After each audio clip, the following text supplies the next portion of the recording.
sebagainya. which is a medium Sangat yield, berbeda low jauh ya cost, and antara medium John time Austin method, dan Hans Kelsen. and Kaizen Winnowing, Ini antara which corak is a low pertama dan yield, corak low kedua. cost, and low Aliran time hukum method. positif ya berasal Obviously, the dari yield is the most critical factor for perintah refinement, penguasa and it means ya, exactly identik what you dengan think. undang-undang. You'll end up with less Undang-undang tersebut tadi ada dua corak ya, berasal dari atau dipengaruhi oleh kondisi sosial, politik, historis, dan lain-lain.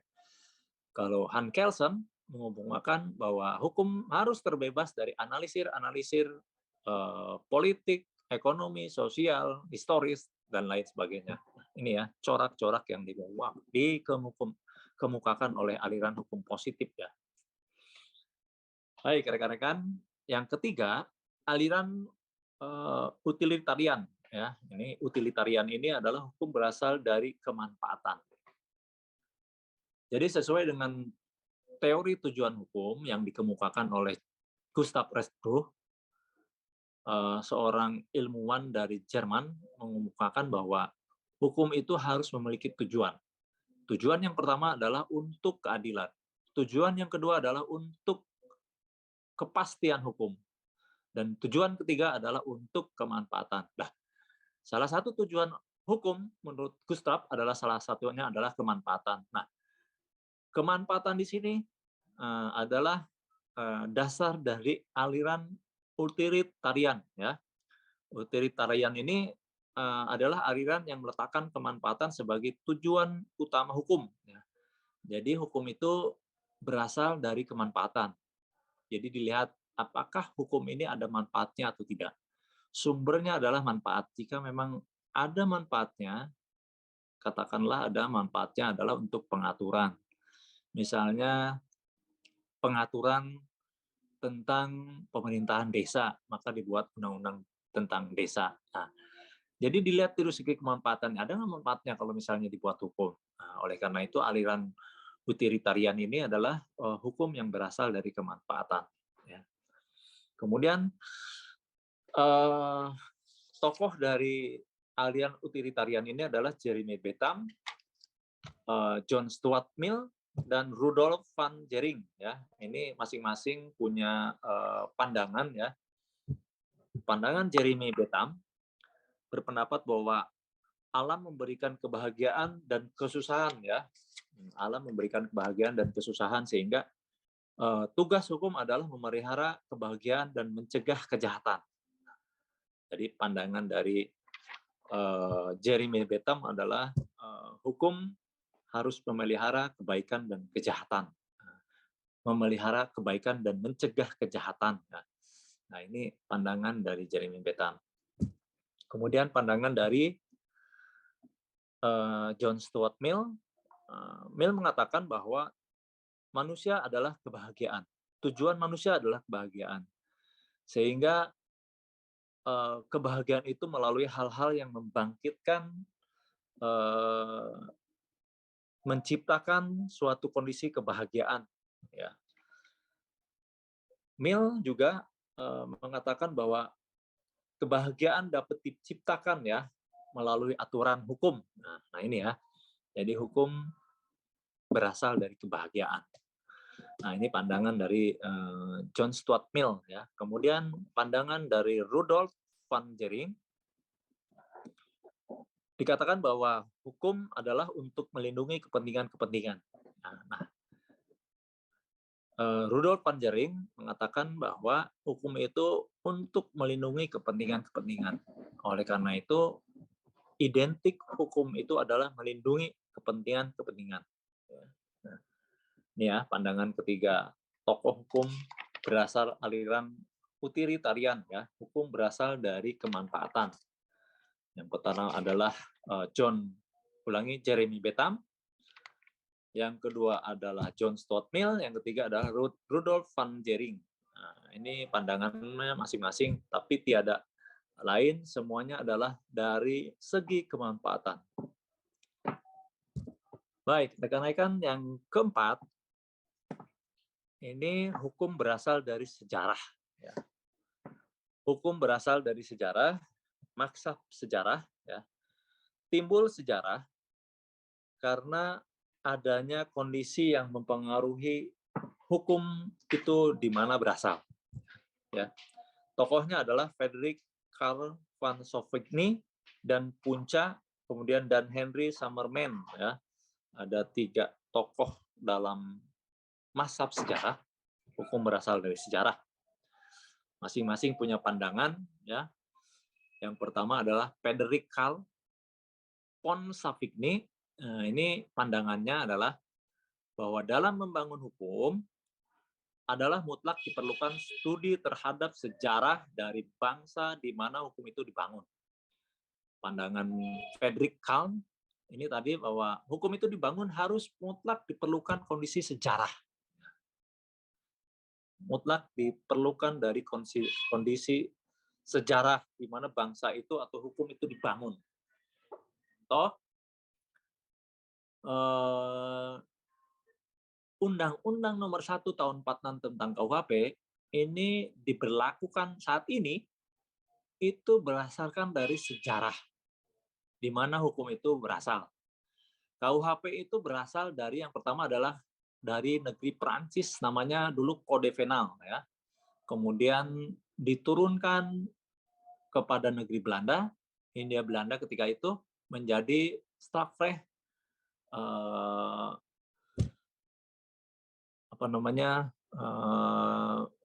dikodifikasi menjadi bahasa Belanda, ya. Kemudian dari negeri Belanda diturunkan menjadi ketentuan dikodifikasi menjadi hukum nasional Indonesia yang namanya KUHP. Nah, ini asal mula hukum yang berlaku saat ini, ya, berdasarkan sejarah, ya. Nah, dibangun berdasarkan sejarah.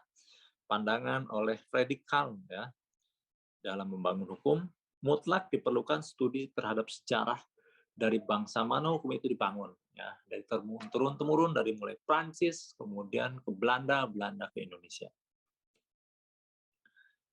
Kemudian pandangan yang kedua yaitu dari Punca, memiliki pandangan yang sama dengan Savigny bahwa hukum suatu bangsa adalah terkait pada jiwa bangsa, ya, yang menurutnya hukum dapat berbentuk yang pertama adalah langsung berupa adat istiadat, yang kedua undang-undang, yang ketiga bentuk karya para ahli hukum. Nah, Punca mengatakan atau pandangannya adalah hukum berasal dari sejarah itu ada 3. Yang pertama adalah berasal dari atau berupa adat istiadat, yang kedua undang-undang, yang ketiga adalah karya daripada ahli hukum. Nah, Punca mengatakan demikian. Pandangan hukum berasal dari sejarah itu adalah berasal dari 3. Nah, Punca, ya. Kemudian pandangan Henry Summerman ini mengatakan bahwa hukum, ya, berasal dari pola evolusi berbagai masyarakat dalam situasi sejarah yang sama.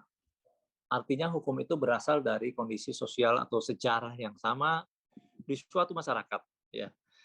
Misalnya pada saat penjajahan Hindia Belanda, masyarakat di Pulau Kalimantan, masyarakat di Pulau Jawa, masyarakat di Pulau Sumatera sama kondisinya ketika itu adalah dalam masa jajahan Hindia Belanda, sehingga kondisi hukum yang berlaku berasal dari masa situasi sejarah yang sama, ya.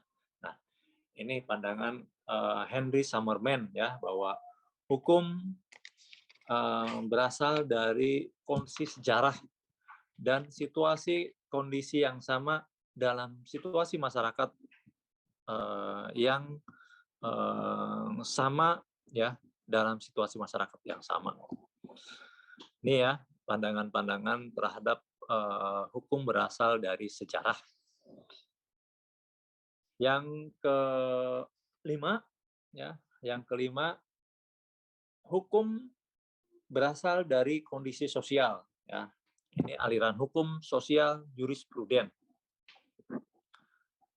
Aliran hukum sosial jurispruden ini hukum haruslah sesuai dengan hukum yang hidup di masyarakat.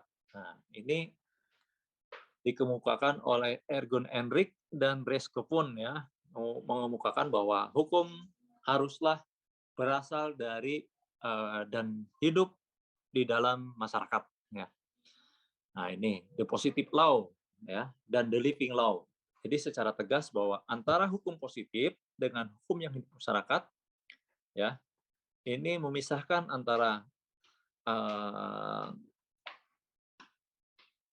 hukum yang berasal dari atau yang hidup di dalam masyarakat dan hukum yang berkembang di dalam masyarakat itu dipisahkan ya menurut Egon Enrich ya. Nah, ini hukum tesis dan hukum antitesis ya. Nah, ini memandang bahwa hukum hanyalah perintah penguasa.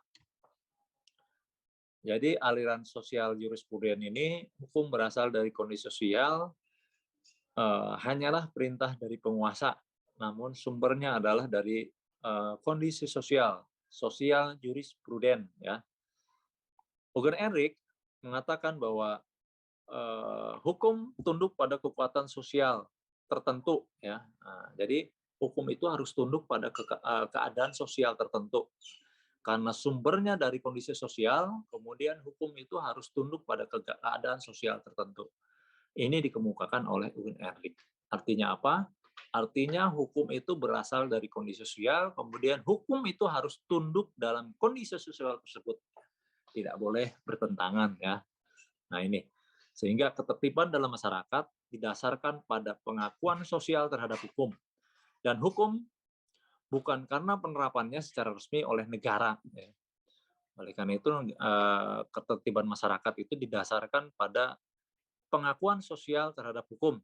Nah, jadi kondisi sosial sangat mempengaruhi kondisi hukum ya. Hukum berasal dari sosial, maka hukum harus tunduk pada sosial. Nah, ini dikemukakan oleh Egon Enrich. Ya.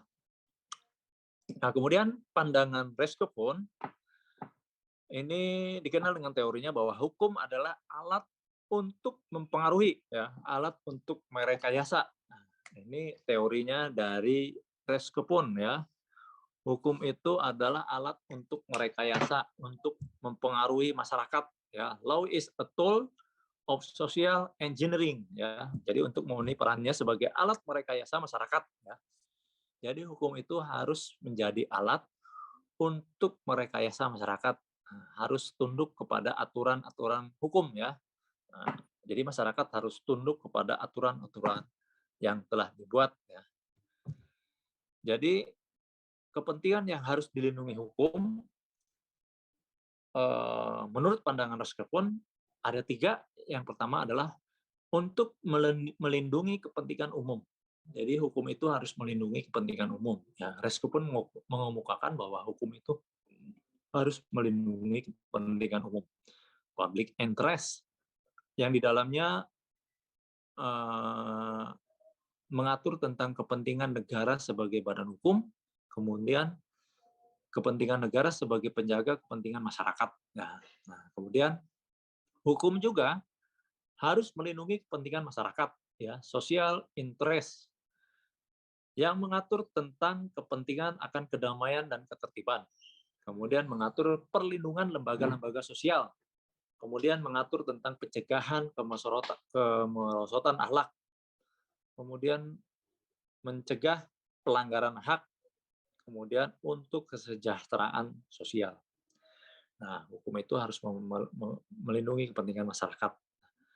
Kemudian pandangan yang ketiga adalah hukum harus melindungi kepentingan pribadi. Nah, private interest, yang di dalamnya adalah melindungi kepentingan individu, melindungi kepentingan keluarga, dan melindungi kepentingan hak milik. Nah, ini pandangan Rescoe ya, bahwa hukum itu harus melindungi kepentingan umum, kepentingan masyarakat, dan kepentingan pribadi.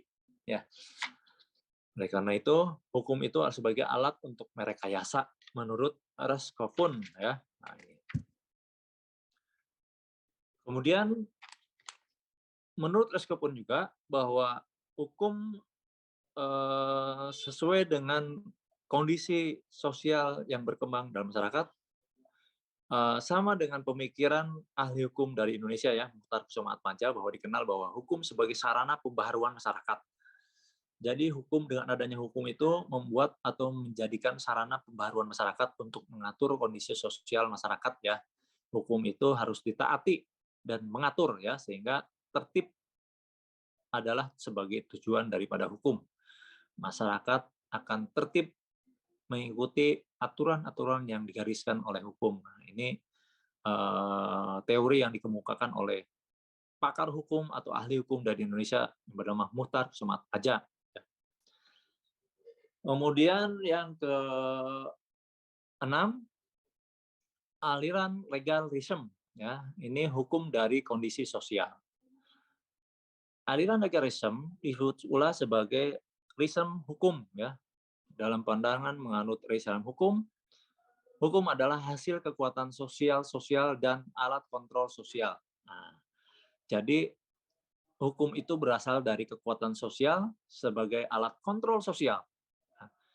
Artinya bahwa hukum itu ya berasal dari kondisi sosial, ya, dari kekuatan sosial untuk dipergunakan sebagai alat kontrol sosial. Nah, jadi hukum itu lahir atau dibentuk atau dibuat berasal dari kondisi sosial ya yang terjadi pada saat itu. Yang dibuat untuk mengatur kondisi sosial tersebut ya. Jadi disesuaikan dengan kondisi sosial pada saat itu ya. Dibuat sebagai alat kontrol sosial. Nah, ini aliran legalisme ya. Yang dianggapnya adalah sebagai hukum di dalam buku adalah atau yang dikenal dengan law in the book ya, buku atau aturan sesuai dengan ketentuan tertulis ya. Nah, jadi kondisi sosial mempengaruhi hukum, kemudian dibuat sebagai aturan tertulis ya untuk sebagai alat mengatur kondisi sosial ya. Hukum berasal dari kondisi sosial. Ini aliran legalisme ya. Nah, kemudian yang terakhir ini adalah hukum berasal atau diciptakan oleh hakim. Nah, ini Preriser ini dikemukakan oleh Enrik dan von ya. Eugen Enrik dan Reskopon ini ilmuwan dari Jerman ini mengemukakan bahwa proses dialektika, hukum analisis dan ilmu hukum sosiologis ya. Jadi dimaksud bahwa aliran yang dikemukakan oleh Enrik dan von mengemukakan bahwa hukum mempunyai tugas menciptakan hakim mempunyai tugas menciptakan hukum. Jadi pandangan Eugen Erik dan Reskopon berpendapat bahwa hakim mempunyai tugas menciptakan hukum.